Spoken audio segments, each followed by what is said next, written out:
Let's take you live to this story now. Tshwane University of Technology students continue to protest over direct payment system introduced by the National Student Financial Aid Scheme.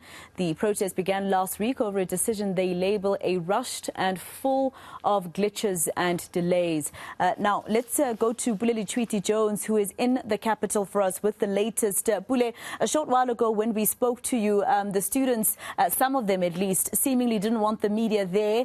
But I see it looks like the crowd has dispersed somehow. What's happening? Yeah, definitely, Masuch. I'm just going to take a walk and ask my colleague Gabo to show you what we're currently seeing now here, where there was a bit of a standoff between the students from various universities, of course, Tshwane University of Technology being the ones with the most students here, and the police.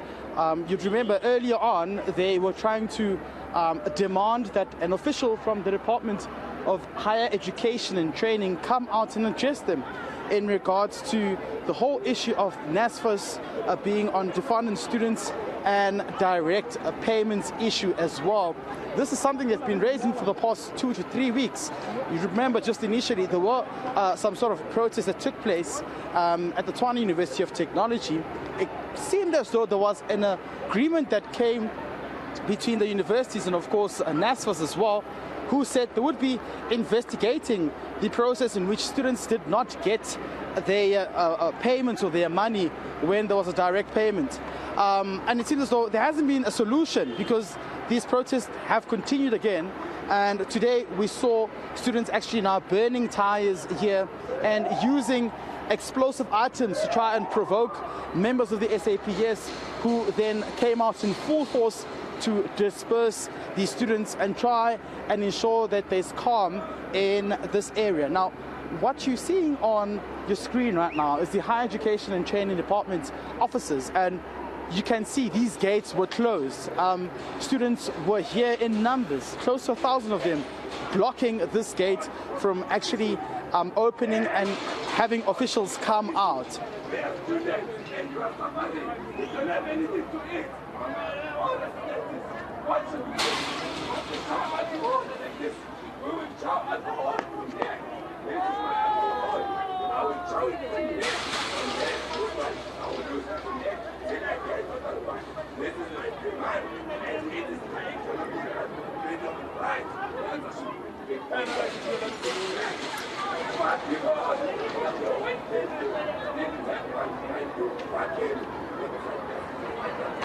Pule, just explain to us once again what exactly the issue is with eNCA. I believe this is the new system that the Higher Education Department has introduced. What are students saying is wrong with it exactly?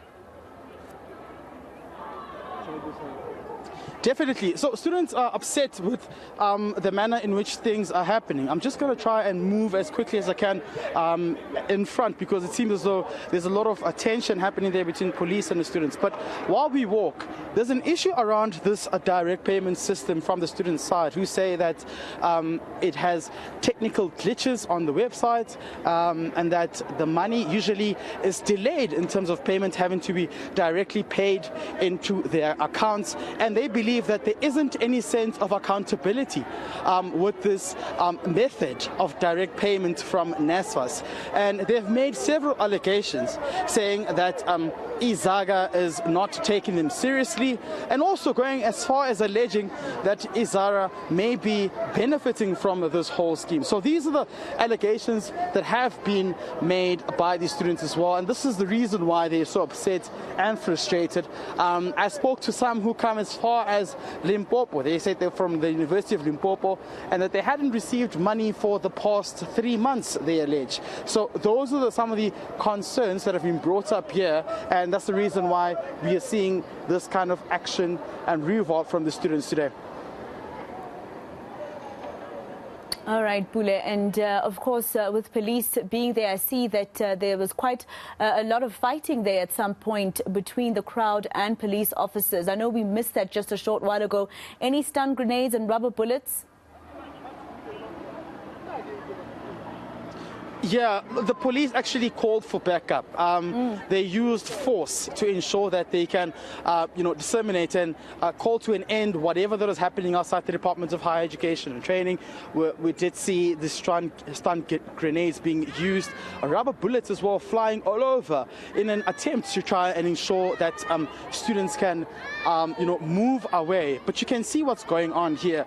The city is full of dirt, and this is a sign of a comeback from the students who are not resisting the kind of force that is being pushed out by members of the SAPS.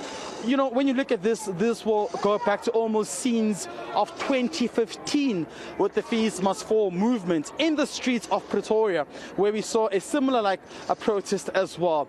We were shocked to see that in the morning there were just about 50 or 100 of the students. Just as the day went on, we managed to see nearly 1,000 of them coming through and flocking into the city with buses. It seems as though traffic is now moving because the police officials have tried to ensure that there isn't a disruption in the city and that there isn't, traffic that is caused due to this protest.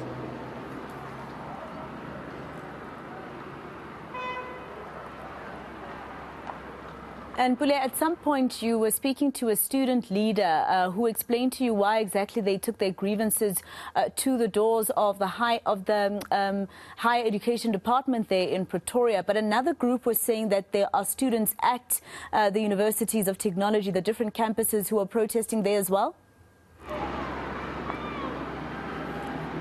Yeah, Masiko, I may not be able to hear you properly, but you can see there's, bottles flying all over, rocks as well.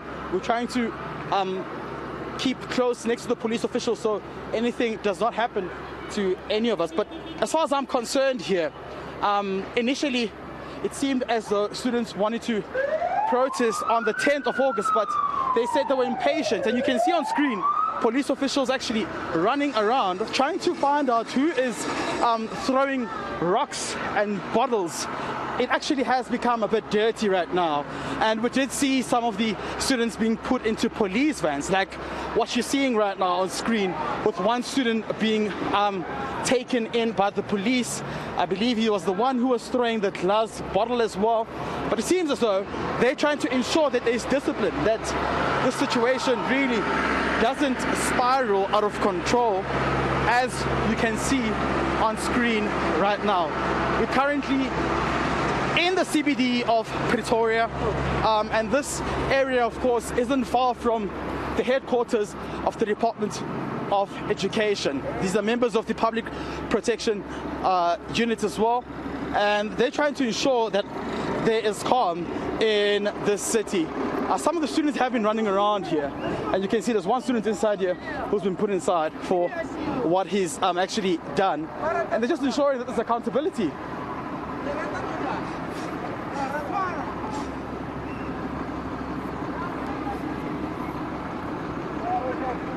Okay, let's go. Yo, come on. Let's go this way. Yeah.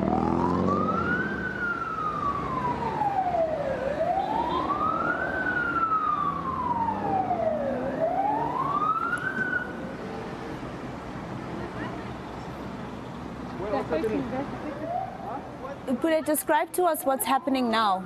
Can you speak to us? Can you speak to us? We're just trying to get a sense as to what is, of course, going on here. Can you chat to us? Are you able to speak to us regarding what's happening? Yeah. Oh, you're from the media. Okay. Well, Masiko, we're just trying to get a sense from where the students would have, in which direction they would have headed into. But as you can see on screen, police officials have been trying to get most of them, because just a few seconds or so ago we saw rocks flying. But now it seems as though members of the taxi organizing units or officials here are saying police must go back. So they're pushing them back into the city again, saying that there isn't any of the students here. So from here onwards, it seems as though police will be heading back into the city to try and see if everything is calm. But just a few seconds ago, we saw one student being taken into a police van for what seemed as though him throwing bottles at the direction of the police officials. We've seen, rubber bullets flying all over and stun grenades as well. We can report that so far we haven't seen one student being hurt. There isn't someone who has been rushed to hospital. It seems as though the police have just apprehended those who they believe could be behind this violent protest. All right, Pule Lesthwithi Jones live for us there in the Pretoria CBD with an update from that protest by the students at the Tshwane University of Technology. This, of course, against the Higher Education Department and the National Student Financial Aid Scheme, that's NSFAS. There's some new programs that they've introduced that students don't agree with. For instance, capping some of the funds that students used to get to a much lower number than they used to.